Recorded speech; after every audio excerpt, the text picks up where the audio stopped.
तुझ्यासाठी मी एक मुलगा पाहिलाय, चांगला नॉन मॅट्रिक पास आहे, हम्म, कंडक्टर आहे. कंडक्टर पसंत नसेल तर दुसरा एक मुलगा आहे, त्याच्या हाताखाली गाडी आहे, हो तो काय करतो? टॅक्सी ड्रायव्हर आहे. हे, तोही पसंत नसेल तर माझ्या मित्राचा एक मुलगा आहे, पोस्टमन आहे. तू माझ्याकरता फक्त युनिफॉर्म वालेच बघतोस की काय?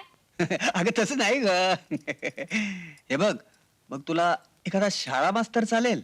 नको हा, तो मला युनिफॉर्म घालायला लावेल. मग माझ्याकडचा सगळा स्टॉक संपला. बरं झालं. हं, नाही म्हणाले कारकून शिल्लक आहे. कारकून हो. नको नको, महिन्याच्या शेवटी मला शेजारी उसना आणायला पाठवेल तो. अगं मग तुला नवरा हवाय तरी कसा? मला की नाही नको, लाज वाटते. सांग सांग, तुझ्या अपेक्षा तरी कळू देत मला. मामा, मी निश्चय केलाय, लग्न करीन तर एखाद्या करोडपतीशीच करीन. अगं काय वेड बीड लागले काय तुला? नाही मामा, माझा पती करोडपती, स्वतःची गाडी, स्वतःचा बंगला, घरात कलर टीव्ही. पण नुसताच पैशाने नाही हा, मनानेही श्रीमंत हवा. अगं असला नवरा मी कुठून आणू? माझ्यासारख्या एका स्वयंपाकाची भाची तू. आपली परिस्थिती काय? म्हणूनच मला करोडपती नवरा हवाय. मुलीला नाव आणि परिस्थिती बदलण्याची एकदाच संधी मिळते, ती म्हणजे लग्न करताना. त्यावेळी जर तिने चुकीचा निर्णय घेतला तर आयुष्यभर पस्तावण्याची पाळी येते तिच्यावरती. काय होणार आहे पुरीचं देवाला ठाऊक.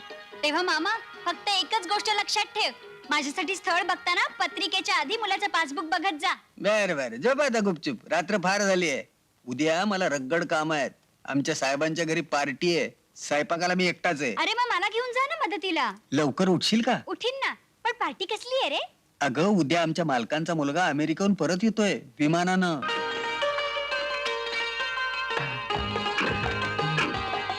मम्मी.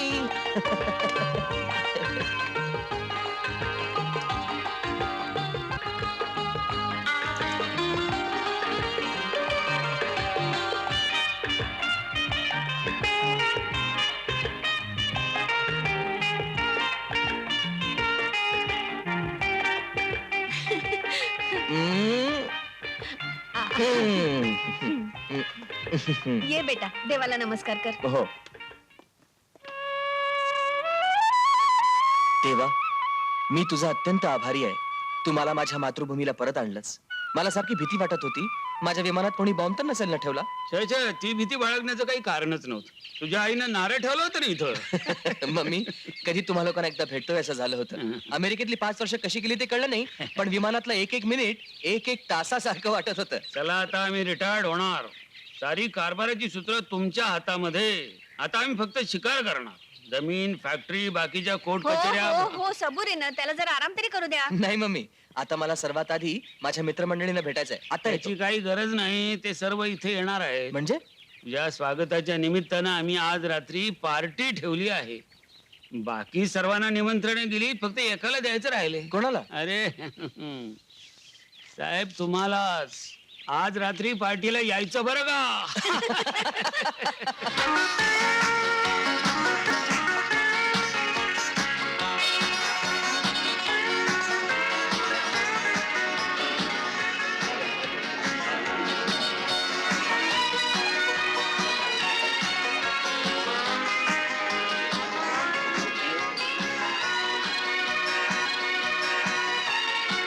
मामा, या सगळ्या बाहेरच्या लोकांमध्ये तुझ्या मालकाचा मुलगा कुठला रे? हे बघ, तू आधी ही प्लेट नीट पूस. उगाच 5-5 मिनिटांनी मध्ये डोकावू नकोस. नोकर माणसाने आपलं काम निमूटपणाने करावं, कळलं? जा. काय हे जपून, मगापासून ही 3री प्लेट फोडलीस. रामा रामा. या मिसेस मल्होत्रा. नमस्कार. पपलू आहे ना, पपलूची मग. काय लक्ष्मीधर? अरे अरे अरे अरे अरे, भल्या ग्रस्ता, काय लेका, ही यायची वेळ झाली का? म्हणजे सगळं संपलं की काय? संपलं नाही, अजून सुरू व्हायचंय. काय आहे मा, तुझं सोशल वर्क काय म्हणतोय? चालू आहे. पुढच्या आठवड्यात आम्ही गरीब मुलींसाठी विवाह मंडळ काढणार आहोत. गरिबांच्या विवाहाचं राहू द्या, तुझ्या विवाहाचं काय? ए, लाजू नको लाजू नको. तुझ्या डॅडीला सांग, म्हणा आता मनावर घ्या. अरे बाबा, मी कोण मनावर घेणार? का त्यानं मनावर घेतलं पाहिजे. बाय द वे, हा. अरे ज्याच्या स्वागतासाठी ही पार्टी आहे, हा. तो कुठे आहे? हो आता हिअर ही कम्स. अरे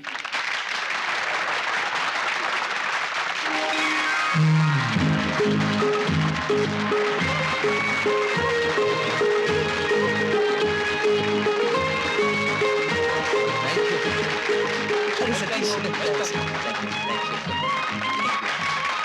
कॉंग्रॅच्युलेशन सर. थँक्यू.